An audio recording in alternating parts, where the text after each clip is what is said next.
কিন্তু এত সুন্দরভাবে সাজাইলো কে? এরপর বিছানার দিকে তাকায় দেখি যে একটা শেরওয়ানি রাখা আছে। আমি মনে মনে ভাবি যে শেরওয়ানি আবার আমার বিছানায় এলো কোত্থেকে। তারপর আমি শেরওয়ানিটা হাতে নিয়ে দেখতে থাকি। ঠিক সেই সময় আব্বু আমার রুমে এসে বলে যে এটা পইরা নাও। আমি আগেই বইলা রাখি যে আমি আব্বুরে অনেক বেশি ভয় পাই, আর আমাদের বাসায় আমার আব্বুর মুখের ওপর কেউ কথা বলতে পারে না। এক কথায় বলতে গেলে সবাই আমার আব্বুরে দেখে ভয় পায়, কিন্তু ওই দিশা সাতচন্নিটা ছাড়া। কেন জানি আব্বু সবাইরে ঝাড়ি দিলেও ওরে কিছু বলে না, অনেক ভালোবাসে ওরে। মাঝে মাঝে তো আমি অবাক হয়ে যাই যে ও আব্বুর মেয়ে নাকি আমি আব্বুর ছেলে। তো আব্বু যখন বলে শেরওয়ানিটা পইরা নাও, তখন আমি ভয়ে ভয়ে আব্বুরে বলি যে আব্বু এটা তো যাদের বিয়ে হয় ওরা পরে, আমি কেন করব? আব্বু বলে যে সেই জন্য তো তোমাকে পড়তে বলতেছি, কারণ আজকে তোমার বিয়ে। আমি অবাক হয়ে বলি আমার বিয়ে মানে? তুমি কি আমার সাথে মজা করতেছো? এইটা শুনে না আব্বু রাইগা বলে যে তুই কি আমার ফ্রেন্ড যে তোর সাথে আমি মজা করব? তাড়াতাড়ি এটা পরে নিচে আয়, আজকে তোর দিশার সাথে বিয়ে। এইটা শুনে না আমি সত্যি বলতেছি আমি কই থেকে পড়ছি আমি নিজেও জানি না। আমি বলি আব্বু আমি এই বিয়েটা করতে পারবো না। এইটা শুনে না আব্বু ঝাড়ি দিয়া বলে যে তোমার মুখ থেকে যেন আর একটা কথা না বের হয়, তাড়াতাড়ি নিচে আসো এটা পইরা। কি আর করার, আমি ওইটা পইরা নিচে চলে আসি। সবাই যেন কেমন করে তাকাচ্ছিল আমার দিকে, যেন কোনো চিড়িয়াখানার প্রাণীরে দেখতেছে। তারপর ওইভাবে আমাদের বিয়েটা হয়ে যায়। আমি কখনো কল্পনা তো ভাবতে পারি নাই যে এই সাতচুনিটা আমার বউ হবে। তো এইভাবে আমার ব্যাচেলার লাইফের সমাপ্তিটা ঘটা যায়। তো এখন দিশা আমার সামনে বউ সাইজা বইসা আছে। নীল একটা শাড়ি পরাইছে ওরে। নীল শাড়িতে ওরে অনেক সুন্দর লাগতেছে, যেন কোনো নীল পরী। যদিও আমি পরী কখনো দেখি নাই, তবে মানুষের মুখে শুনেছি যে পরীরা নাকি অনেক সুন্দর হয়। দিশা তো এমনিতেও অনেক সুন্দর, তার উপর আবার নীল শাড়ি আর হালকা মেকআপ করাইছে। সব মিলাইয়া অসম্ভব সুন্দর লাগতেছে ওরে। এখন আমরা দুইজনেই চুপচাপ হইয়া বসে আছি। ও কিছু বলতেছে না। তারপর আমি একটু জোরে করে বলি এই দিশা। তারপর ও বলে যে কি হয়েছে, এত চিল্লাচ্ছিস কেন? আমি বলি আয় হায় এই কি অবস্থা তোর, নিজের স্বামীরে কেউ তুই করে কথা বলে? তুই এখন আমার বউ না, বউ কি কখনো স্বামীরে তুই করে কথা বলে? তাছাড়া আমি এমনিতেও তো তোর বয়সে বড়। তো আমার এই কথাগুলো শুনে দিশা বলে দেখ ফয়সাল, তোর ওপর এমনিতেই আমার মেজাজটা অনেক খারাপ হয়ে আছে, তার উপর তুই এখন এসব উল্টাপাল্টা কথা বলতেছিস। আমি যে তোরে কখন কি কইরা ফেলবো আমি নিজেও জানি না। সো বকর বকর না কইরা তাড়াতাড়ি ঘুমাই পড়। ওর কথা শুনে আমি দিশারে বলি যে আজকে ঘুমাবো মানে আজকে আমাদের বাসর রাত। আমার কথা শুনে দিশা অনেকটা সইরা যায় আমার থেকে। তারপর বলে যে এই তুই কি বলতেছিস এসব, বাসর রাত মানে? দিশার কথা শুনে বোঝা যাচ্ছে যে ও অনেক ভয় পাইছে। আমি বলি যে বাসর রাত কি তুই জানিস না? এইটা বইলা আমি দিশার অনেক কাছাকাছি চইলা যাই। খেয়াল করলাম দিশা অনেক ঘামতিছে। এইটা দেখা আমি দিশারে বলি এই পাগলি তুই এত ঘামছিস কেন? আরে আমি তো এমনি মজা করতেছি। এইটা শুই না দিশা আমারে কুত্তা বিলাই হারামি এসব বলে গালি দিতে থাকে। তারপর আমারে বালিশ দিয়ে মারা শুরু করে। আমি বলি আরে আমারে এভাবে মারলে তো আমি মারা যাব, আর আমি মারা গেলে তুই কিন্তু এখনই বিধবা হয়ে যাবি। তারপর ও একটু শান্ত হয়। তারপর আমি হ্যাচকা টান দিয়ে ওরে আমার বুকে নিয়ে আসি। আমার গরম নিঃশ্বাস ও ঠান্ডা কপালে পড়তেছে। দিশা কোনো কথা বলতেছে না, শুধু আমার চোখের দিকে তাকিয়ে আছে। আমিও ওর চোখের দিকে তাকায় আছি। তার চোখের দিকে তাকায় থাইকা কেমন যেন একটা অনুভূতি হইতেছে আমার। আমি আরো গভীর ভাবে তার চোখের দিকে তাকাইলাম। দেখলাম চোখে হালকা একটু কাজল দেওয়া। তারপর হঠাৎ করে দিশা বইলা উঠে যে ফয়সাল আমারে ছাড়, আমার অনেক ঘুম আসছে। আমি বলি যে থাক না এভাবে একটু সময়, খুব ভালো লাগতেছে আমার। এইটা শুনে দিশা বলে যে দেখ আজম, আমরা এখনো অনেক ছোট, তুই যেটা ভাবছিস ওইটার জন্য এখনো অনেক সময় পড়ে আছে। দিশার কথা শুনে আমি দিশারে বলি আচ্ছা ঠিক আছে, আমি তোর অনুমতি ছাড়া তোর সাথে তেমন কিছু করব না, কিন্তু আমার একটা শর্ত আছে। এইটা শুনে দিশা বলে যে কি শর্ত বল? আমি প্রতিদিন রাত্রে তোরে জড়াই ধরা ঘুমাবো। দিশা অনেক চিন্তা ভাবনা করে বলে আচ্ছা ঠিক আছে তুই জড়াই ধরা ঘুমাইতে পারবি, বাট অন্য কিছু যদি চিন্তা ভাবনা আনস তাহলে তোরে কিন্তু আমি মায়েরা শেষ করে লাবো। আমি বলি যে আমি শুধু জড়াই ধরে ঘুমাবো, তুই আবার মনে করিস না যে আমি তোরে জড়াই ধরতেছি। আমি কিন্তু আমার বউরে জড়াই ধরতেছি, কারণ এটা আমার স্বপ্ন ছিল যে আমি বউরে জড়াই ধরা প্রতি রাইতে ঘুমাবো। কে জানতো যে তুই আমার বউ হবি? যদি স্বপ্ন তো জানতে পারতাম যে তুই আমার বউ হবি, তাহলে কখনোই এমন স্বপ্ন দেখতাম না। এটা শুনে দিশা বলে যে এত প্যাচাল পারিস না, এখন ঘুমা। তারপর আমি দিশারে শক্ত করে জড়াই ধরে শুইয়া পড়ি। মনে মনে বলি যে যাক ভালোই হয়েছে, এই শীতে ঠান্ডা আর আমারে কাবু করতে পারবে না। বড় ভাইদের মুখে শুনেছি যে বউরে জড়াই ধরে ঘুমাইলে নাকি ঠান্ডা লাগে না। এসব ভাবতেছি, তার কিছুক্ষণ পর দিশা বলে, ওই কুত্তা এত শক্ত করে জড়াই ধরে আছিস কেন? আমি তারে বলি যে আমি আমার বউরে জড়াই ধরে আছি, তাতে তোর কি? এই কথা শুই না দিশা আর কিছু বলে না। তারপর আমি দিশারে বলি যে দিশা, তোরে আমি একটা সত্যি করে কথা বলবো? ও বলে হ্যাঁ বল। আমি বলি দিশা, তোর শরীরটা না অনেক নরম, একেবারে তুলার মতো। প্রায় বছর দুয়েক পর অহনা নক দিল মেসেঞ্জারে। ভালো মন্দ জিজ্ঞেস না করে সোজা জিজ্ঞাসা করলো, লন্ডনে কই থাকা তুমি, অ্যাড্রেস কি? রিপ্লাই দিলাম, কেন গিফট পাঠাবা নাকি? বলল পাঠাইতেও তো পারি। অ্যাড্রেস দিয়ে টুকটাক কথা হলো, কেমন আছো, স্বামী বাচ্চারা কেমন আছে, এইসব আর কি। তার সাথে কথা বলার ঘন্টা দুয়েক পরেই দরজায় নক পড়লে দরজা খুলে দেখি অহনা। আমি স্বপ্ন দেখছি কিনা বুঝতে পারছি না, পেছনে তার বর আর বাচ্চা দুটো। আমি কি বলবো বুঝতেছি না, ঘরে চলে গিয়েছে মনে হচ্ছে। অহনা হাসি দিয়ে বলল, কি ভয় পাইছো? তার বরের সাথে হাত মিলিয়ে বাসার ভেতর নিয়ে আসলাম তাদের। আমি এখনো বুঝতে পারছি না হচ্ছেটা কি। অহনা তার বরের সাথে থাকে আমেরিকাতে। বিয়ের প্রায় 3 বছর পর আমেরিকা চলে যায় বরের কাছে। বছর সাতেক আগে আমাদের প্রেমের ইতি ঘটে। তখন আমরা দুজনেই দেশে ছিলাম। আমার প্রাক্তন আর তারপর বাচ্চা নিয়ে আমার ঘরে না গিয়ে কি উপায় আছে? অহনার বর বেচারাটা একটু বিব্রত মনে হচ্ছে। উনি আমার কথা জানেন, মানে অহনার একটা প্রেম ছিল জানতেন, কিন্তু আমাকে এই প্রথম দেখলেন মনে হয়। অহনা ড্রয়িং রুমে এসে বসতে বসতে বলল, আমেরিকা থেকে বেড়াতে এসেছিলাম লন্ডনে, ভাবলাম তোমার সাথে দেখা করে যাই। আজকের রাত তোমার এখানে খাবো, দেখি কেমন রান্না শিখেছো তুমি। আর বলল, একাই থাকো? বললাম না, ফ্রেন্ড আর তার ওয়াইফ থাকে আমার সাথে, ওরা দেশে গিয়েছে ছুটিতে, এখন একাই থাকা হয়। তুমি আমাকে না বলে আসলে, যদি কাজে থাকতাম এসে দাঁড়িয়ে থাকতে হতো।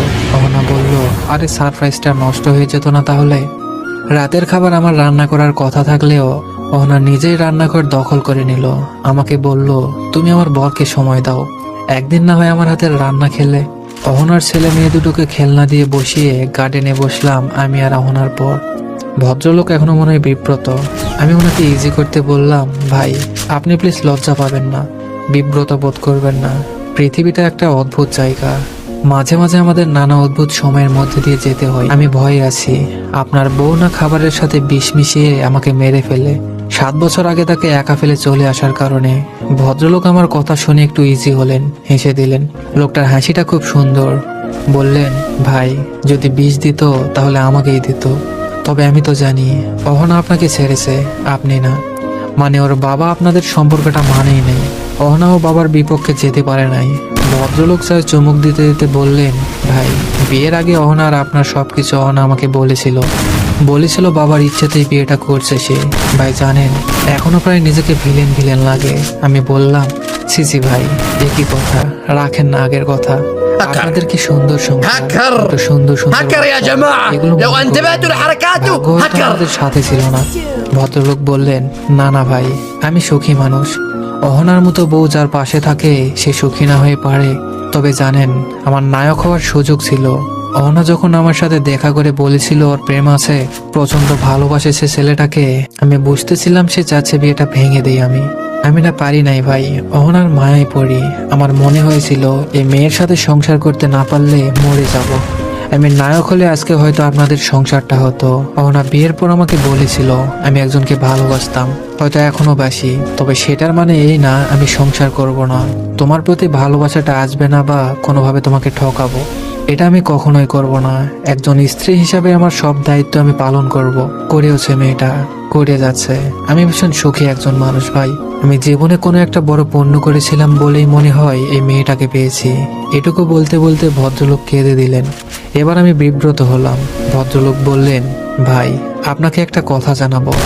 অহনার বছরখানেক আগে ক্যান্সার ধরা পড়েছে, চিকিৎসা চলছে, কিন্তু খুব একটা লাভ হবে না। আপনি হয়তো জানেন আমি নিজেও ডাক্তার। আমি ভদ্রলোকের কথা শুনে কেমন জানি শূন্য হয়ে গেছি। উনি কি বলছেন এসব? ভদ্রলোক আবার বলা শুরু করলেন, ও খুব দ্রুত অসুস্থ হচ্ছে, লন্ডনে ঘুরতে আসার পাগলামি করে। তুমি চলে যাওয়ার পর আমি অনেকটা বদলে গেছি। হ্যাঁ, হয়তো এখনো তোমাকে ভালোবাসি, কিন্তু এখন আর তোমাকে সেটা বলতে চাই না। এখনো অনেক অভিমান হয় তোমার উপর, কিন্তু এখন আর সেই অভিমানগুলো তোমার দ্বারা ভাঙতে চাই না। সত্যি বলতে এখনো তোমার সাথে কথা বলতে ইচ্ছে করে, কিন্তু ইচ্ছেগুলো নিজের মধ্যেই মেরে ফেলতে শিখে গেছি। জানো, এখনো তোমার কেয়ার করতে ইচ্ছে করে, হয়তো আমার সেই কেয়ার তোমার আর প্রয়োজন নেই। এখনো মনের মধ্যে একটা অজানা কষ্ট ওকে দেয়, যে কষ্টটাকে ওকে না বলেই নিজের মধ্যে রেখে হাসতে শিখে গেছি। হ্যাঁ, আমি অনেকটা বদলে গেছি। মায়া জিনিসটা হলো যে দাদা, এই পৃথিবীর সবচাইতে একটা তুচ্ছ জিনিস, অনেক বাজে একটা জিনিস, বিশাল বড় একটা জেল। যে জেলে একবার আটকা পড়লে কারো কোনো সাধ্য নাই, কোনো কোর্টের সাধ্য নাই যে ওই জেল থেকে আপনারা বাইর করবে। মায়া এমন একটা জিনিস, রাইট? এই মায়ার ভিত্তি যদি আজকে আপনি আটকা যান না ভাই, আপনি জীবনে ভাই কিচ্ছু করতে পারবেন না ভাই। আপনার খালি পিছিয়ে টানবো ভাই, সামনে আর বাড়াইতেই পারবেন না। আর এই মায়া জিনিসটাই একটা ছলনাময় নারী দেয়া যায় একটা পোলার লাইফে।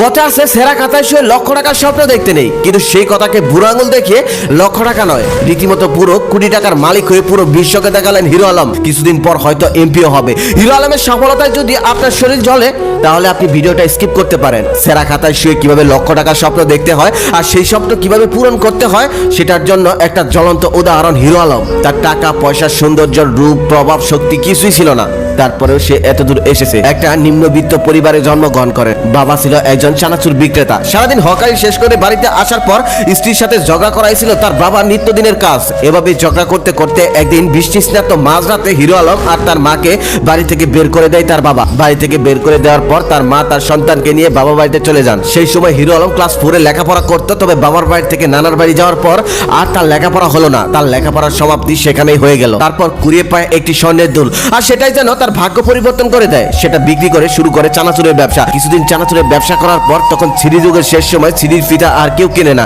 তখন একজন সিডি বিক্রেতা তার সিডির দোকান বিক্রি করে চলে যান প্রবাসে, আর সেই সিডির দোকানটাই কিনে নেন হিরো আলম। সেটা কিছুদিন করার পর তিনি বুঝতে পারেন যে এখন আর সিডির ফিতা কেউ কেনে না। তারপর সে শুরু করে ডিশের ব্যবসা। ডিশের ব্যবসা যদিও তার ভালোই চলছিল, তবে তখনই তার মাথায় ভূত চাপে সিনেমায় অভিনয় করার। এই স্বপ্নটা ছিল তার জন্য মাটি থেকে আকাশ ছোঁয়ার মতো ব্যাপার। তার সাহায্য করার কেউ ছিল না, তাই তিনি পুরনো ক্যামেরা দিয়ে নিজেই মডেলিং করা শুরু করে দেন। প্রথম অবস্থায় কোনো মেয়ে তার সাথে মডেলিং করতে চাইতো না, তবে পারিশ্রমিকের চেয়ে বেশি টাকা দিয়ে দু একজনকে রাজি করিয়েছিল তিনি। তারপর তার সেই মডেলিং এর গানগুলো তার ডিসের লাইনে ছাড়তেন, আর সেগুলো দেখে মানুষ হাসাহাসি করতেন, কিন্তু তিনি চালিয়ে গিয়েছিলেন। তারপর তিনি ইউটিউব, ফেসবুক খোলার পর একদিন হঠাৎ রাতারাতি একটি ভিডিও ভাইরাল হয়ে যায়, আর সেই ভিডিও থেকে আমরা তাকে হিরো আলম হিসেবে চিনি। তারপর তিনি উঠে পড়ে লাগে সিনেমায় অভিনয় করার জন্য, তবে কোনো পরিচালক তাকে নিচ্ছিল না। তিনি যার কাছে গিয়েছেন সে তাকে তুচ্ছ তাচ্ছিল্য করে বিদায় করে দিয়েছেন। তারপর তিনি নিজেই সিনেমা বানিয়ে ফেলেন। নিজের স্বপ্ন পূরণ করতে কোনো কমতি রাখেননি তিনি। একটা বিরুদ্ধ পরিবেশে নিজে একাই লড়েছেন, আবার সফল হয়েছেন। আপনি তাকে ঘৃণা করতে পারেন, গালমন্দ করতে পারেন, তার আগে আমার একটা প্রশ্ন, আচ্ছা সোশ্যাল মিডিয়ায় এত ট্রল, এত হাসাহাসি, এত গালাগালি, এগুলো সহ্য করে আপনি কি কন্টিনিউ করতে পারতেন? পারতেন না। আমি নিজে জানি একটা ভিডিওতে সামান্য একটু বাজে মন্তব্য আসলেই ভিডিও করার ইচ্ছেই মরে যায়। আর হিরো আলম সেখানে এত ট্রল, এত কিছু সহ্য করে সামনের দিকে এগিয়ে গিয়েছে, নিজের স্বপ্ন পূরণ করেছে। আশরাফুল আলম থেকে নিজেকে হিরো আলম বানিয়েছে। আজকে সে কোটি টাকার মালিক। একসময় যারা তাকে তুচ্ছ তাচ্ছিল্য করতো, এখন তারাই তাকে কাছে টেনে নেয়, তারাই তাকে ব্যবসা করার অফার দেয়। করোনাতে, বন্যাতে আমরা দেখেছি হিরো আলমকে তার সাধ্যমতো দান করতে, কিন্তু আপনি আমি কি করেছি? কিছুই করতে পারিনি। যে মানুষটা ক্লাস 3-4 অবধি লেখাপড়া করেছিল, সেই মানুষটা যেভাবে সাংবাদিকের কথায় উত্তর দেয়, সেগুলো দেখে আমি অবাক হই। একবার চ্যানেল 24-এর এক সাংবাদিক তাকে তাচ্ছিল্য করে জিজ্ঞেস করে, আপনার এত প্রতিবাদ চাপ আপনি সামলান কি করে? অথচ হিরো আলম সেটাকে কত সুন্দর করে উত্তর দিল। সে বলল, আমি গান গাইতে পারি না, অভিনয় করতে পারি না, মনের আনন্দের জন্য অভিনয় করি। আমি একটা সিনেমা বানিয়েছিলাম, সেই সিনেমার গানের জন্য ভালো গীতিকার সুরকারের কাছে যাই, তবে তারা কেউ আমাকে গান বা সুর দিতে রাজি নয়। তারা বলেছিল, তোমাকে গান বা সুর দিলে আমাদের মান সম্মান থাকবে না। তারপর আমি নিজেই গান গাইতে শুরু করলাম। আমি জানি আমি গান গাইতে পারি না, আল্লাহ তাআলা আমাকে গানের গলা দেয়নি, তাই বলে কি আমি আমার মনের আনন্দের জন্য গান গাইবো না? কয়েকদিন আগে এক সাংবাদিক তাকে জিজ্ঞেস করেছিল, আপনার কি যোগ্যতা আছে এমপি পদে নির্বাচন করা? তারপর সে কত সুন্দর করে উত্তর দিলেন, মাই সিনেমা করেছে, মাশরাফি ক্রিকেট খেলেছে, মমতাজ গান গাইছে, তাদেরকে তো কেউ বলেনি আপনার কি যোগ্যতা আছে। তারা তো মুভি করেছে, তারা তো ক্রিকেট খেলেছে, তারা তো গান গাইছে, তারা যদি পারে আমি কেন পারবো না? তাহলে আমার বেলায় এমন হয় কেন? আমার লেখাপড়া নেই, কিন্তু মানুষের পাশে দাঁড়ানোর ইচ্ছা আছে, তাই আমি নির্বাচন করি। কয়েকদিন আগে নির্বাচন কমিশন তার নমিনেশন বাতিল করে দেয়, কিন্তু সে দমিয়ে যায়নি। উচ্চ পদে চেষ্টা করে সে নমিনেশন ফিরিয়ে এনেছে। আমি নিশ্চিত এই দেশের মমতাজ কিংবা এই দেশের শিক্ষিত কোনো রাজনীতিবিদ যে কিনা দেশের টাকা নিয়ে বাইরে পাচার করে, তার থেকে হিরো আলম অনেক ভালো। আমি নিশ্চিত হিরো আলম অন্তত দেশের টাকাগুলো বাইরে পাচার করবে না। তবে আপনাদের মতামত জানিয়ে যাবেন। এক ধাক্কায় ভেঙে পড়া ছেলে আমি না, বারবার ধাক্কা দিলে তো পাহাড়ও ভেঙে যায়। সেখানে আমি তো কেবল মানুষ।